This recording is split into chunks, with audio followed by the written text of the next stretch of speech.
Well, hello class. Uh, I promised you one more assignment for the end of the semester, and I also promised you that I would cover everything that I was supposed to cover, and you would get your tuition dollars worth, and that's going to happen today with this final assignment. Now, I hope you enjoy this final assignment. I tried to pick one that would be kind of fun for the last thing that you're going to do. And so what I'm going to do is I'm going to cover chapter 10. And as I am going through this, I'm going to share my screen with you. I'm going to share a PowerPoint with you. I'm going to talk about chapter 10, which is informational texts. And then finally, at the end, I'm going to talk about an assignment that I'm going to have you do that, like I said, will be a little bit of fun for you. So without further ado, I'm going to go ahead and share my screen with you. And so let me get to this real quick. And there we go. All right. So what I want to do is I want to cover the vocabulary for this lesson first. So before I do a read aloud with you, I'm going to cover the vocabulary of the read aloud in an informational text. And as I've mentioned multiple times in the class so far this semester, every time you start a lesson, one of the things that you should do is cover what words that the students might not know before you actually do the reading.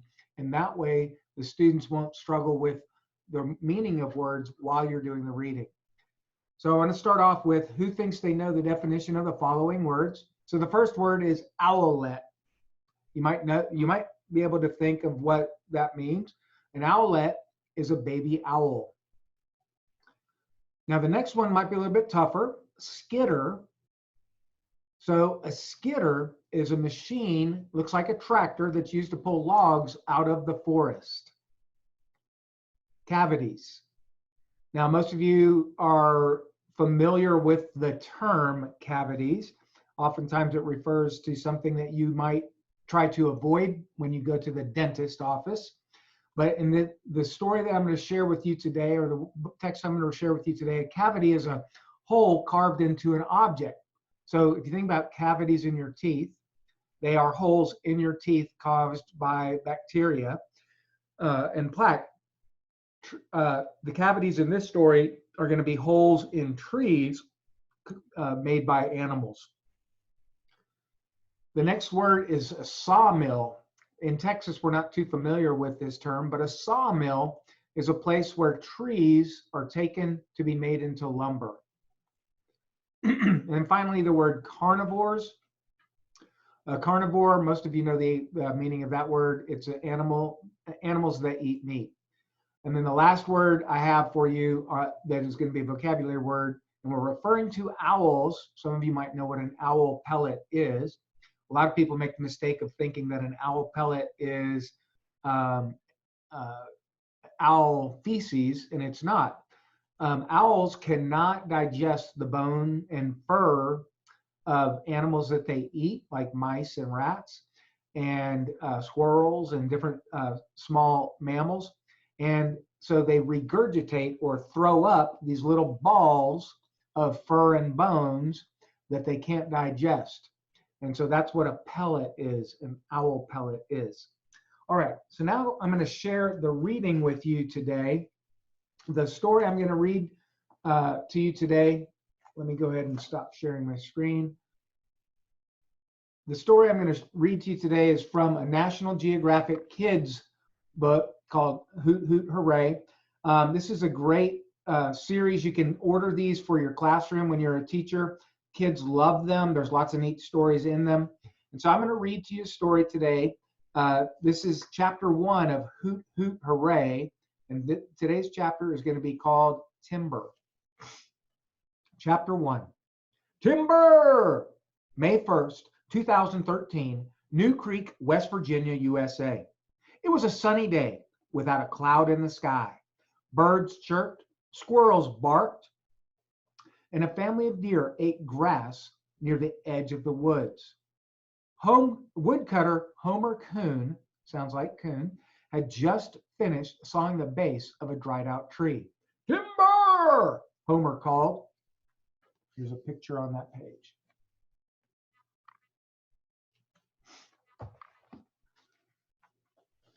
The tree hit the ground. Thud! Homer looped a long, heavy chain around the log. His brother Willie pulled the log out of the forest using a large machine that looks like a tractor called a skidder. As the log slid past Homer, a flash of white caught his eye. He thought he saw two snowballs lying on the ground. But Homer knew that they couldn't be snowballs because it was 80 degrees Fahrenheit outside. Homer says, "I thought, what in the world is lying there in the middle of the woods?" He walked over to investigate. Lying in the dirt were two baby eastern screech owls. Homer scooped up the baby owls, or owlets, in his hand. They looked like two fluffy marshmallows. Peep, peep, the owlets called. "They must have fallen out of a hole in the log," Homer thought. Some birds build nests, not screech owls. Instead, they nest inside tree cavities. Sounds like cavities. These are holes made by other animals like woodpeckers. Usually the mother owl looks for the babies while the father owl hunts for food to bring back to the family. Homer searched the area for the owlet's parents. He looked inside the holes of other trees, but he found no parent owls. Homer knew that if he left the owlets in the woods with no home and no parents, they would die. He wrapped the babies up in an old t-shirt, and then he pulled his cell phone out of his pocket and called the one person he knew would help. Who do you suppose he called? Let's find out. "Hello?" said Mrs. Tammy Coon. "Hi, Mom," Homer answered. "We have something." "Is it squirrels again?" Mrs. Coon asked. "No, we found two baby owls this time," Homer said. "Oh my," said Mrs. Coon. "I'll be right there." Mrs. Coon was used to getting calls like this from her sons. Homer and Willie work for a logging company. They spend most days in the woods cutting down trees. Then they sell the logs they collect to a nearby sawmill to be cut into boards and sold as lumber. Sometimes in the woods, the brothers find baby animals. "If we find baby squirrels or baby raccoons, we try to rescue them," Homer says. "We find a lot of squirrels." When the boys spot these animals, they call their mother for help. She raises them until they're old enough to care for themselves. Then Mrs. Coon returns the animals to the wild. Mrs. Coon has raised and released many squirrels over the years, but screech owls were different. She had never cared for screech owls. In fact, it's illegal to raise them in West Virginia, but these babies needed help. Mrs. Coon got in her car and drove to the edge of the woods. "I really don't know what to do with baby screech owls, but I didn't want them to die," says Mrs. Coon. She called everyone she knew, trying to find a rescue center that could take them. Meanwhile, she drove the owlets back to her house. She put them in a box with a heating pad to keep them warm, and she did her best to feed them. In the wild, baby screech owls stay in the nest for about 1 month. Then they begin to learn how to fly and hunt.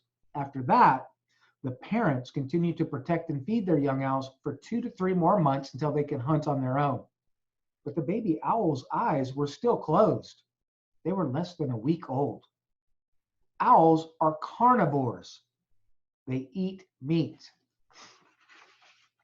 The owlet's parents would have fed the babies insects and small mammals like mice. All Mrs. Coon had was frozen hamburger and deer meat. She thawed the meat and cut it into small chunks, and then she used tweezers to feed the meat to the baby hooters, as she called the owlets. She called them this because of the sound adult screech owls make. Hoo, hoo. The hungry owlets snatched the meat from the tweezers and swallowed the chunks whole. When their bellies were full, they tucked their heads under their feathers and fell asleep. But soon, the babies lifted their beaks into the air again. Beep, beep, they cried, begging for more food. All through the night, Miss Coon fed the baby hooters. She gave them water through an eyedropper, too. Eat, drink, sleep. Eat, drink, sleep. It went on like this for 2 days. What Mrs. Coon did not know is that owls need to eat bones, hair, and feathers too. In the wild, the owlet's parents would have fed them the entire animal, bones and all. Bones and hair help owls cough up pellets. Pellets are hard lumps the size of peanuts. They are full of things that owls cannot digest. If owls don't cough up pellets every day, they can get sick. Baby hooters were not coughing up the new pellets. Soon, they lost energy. If Mrs. Coon did not find the owlet's help soon, they would surely die.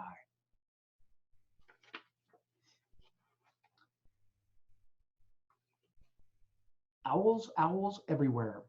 Owls live on every continent except Antarctica. They come in many shapes and sizes. The Eurasian owls can grow to more than 2 feet tall. It can weigh up to 10 pounds.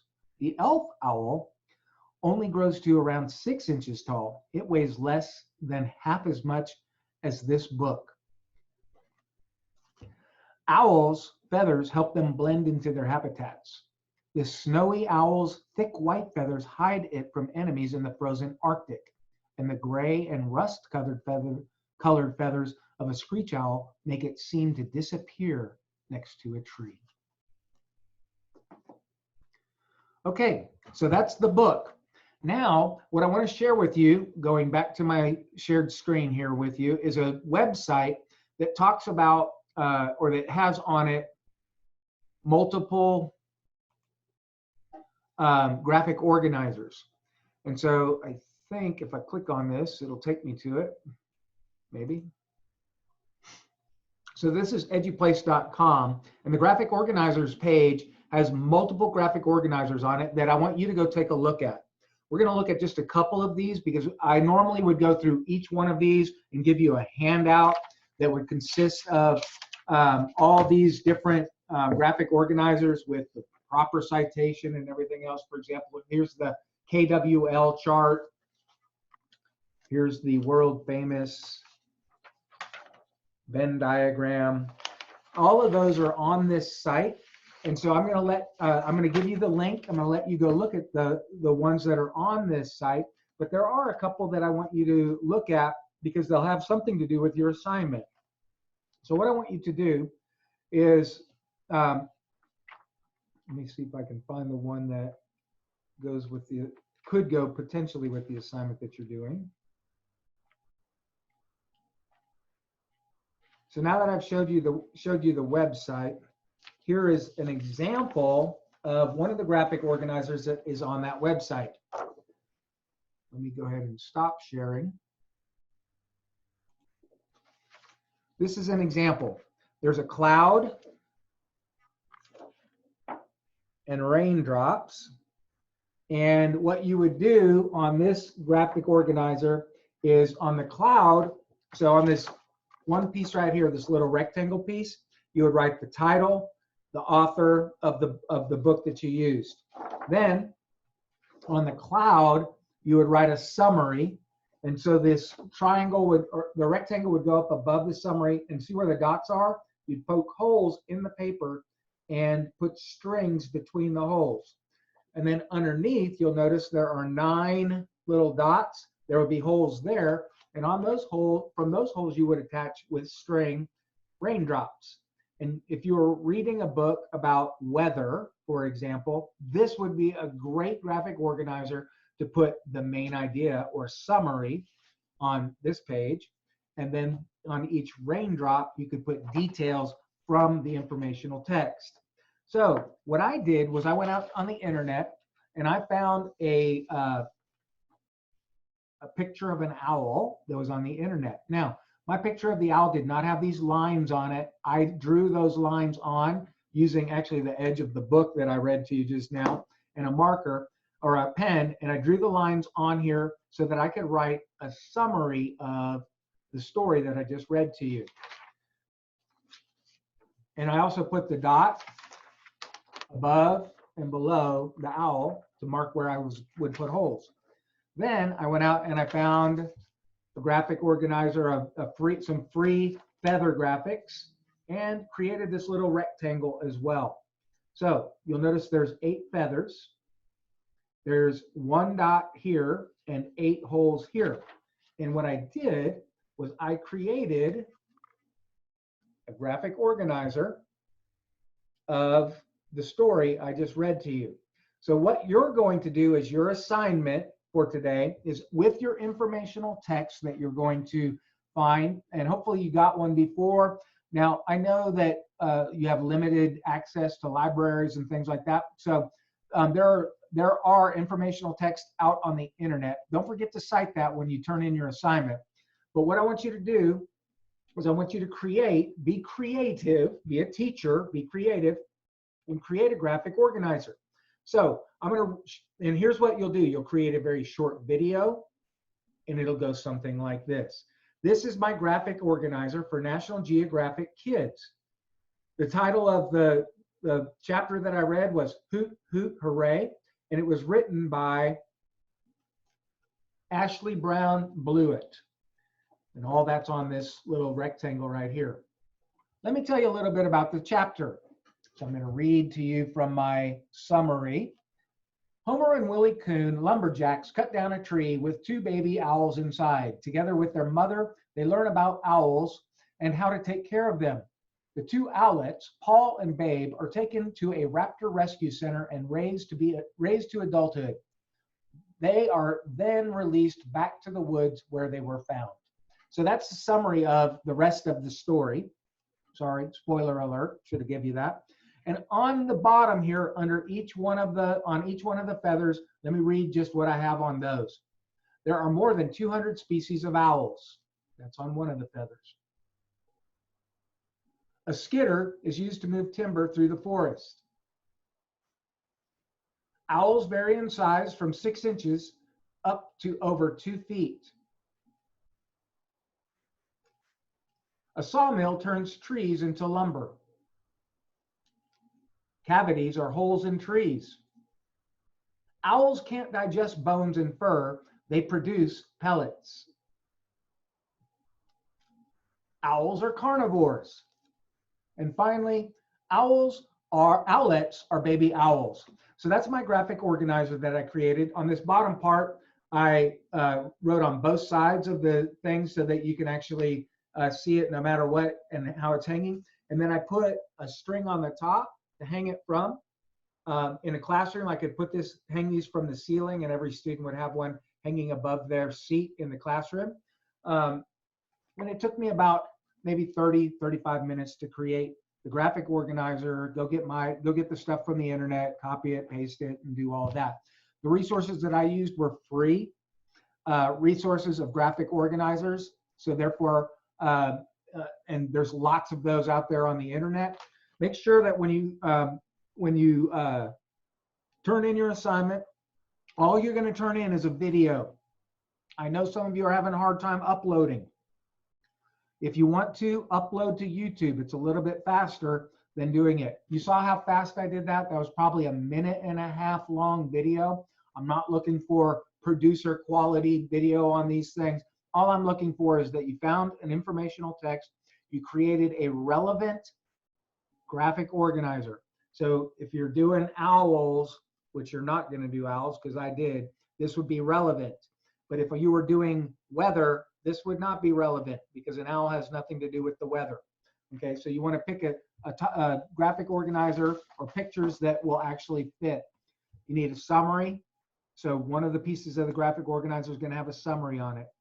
You're going to need the title of the book, the author of the book. So one of the pieces is going to have that, and you're going to need something that has some details. The one that I showed you earlier that had for the weather has the cloud. This is actually found on that website. This one has 9 details that you could put about weather. So that's the assignment in as much detail as I can give you. And like I said, it should be a fun activity for you to do. Should be something that would be kind of a cool last 100 points. And here's the deal. If you do the assignment the way I just showed you how to do it, it's 100 out of 100. It's a way to bump your grade up. Most of you have A's anyway, but it's a way to bump your grade up even higher and ensure that you're good to go.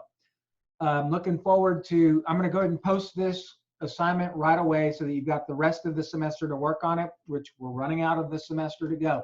It will be due after the final presentations, which we're doing on Monday and Tuesday. So I'm just letting you know that ahead of time. It's going to be due after that. So it's kind of weird to have an assignment due after the final, but we're not doing finals on finals week like we normally would have, which is why this assignment is due after the final exam.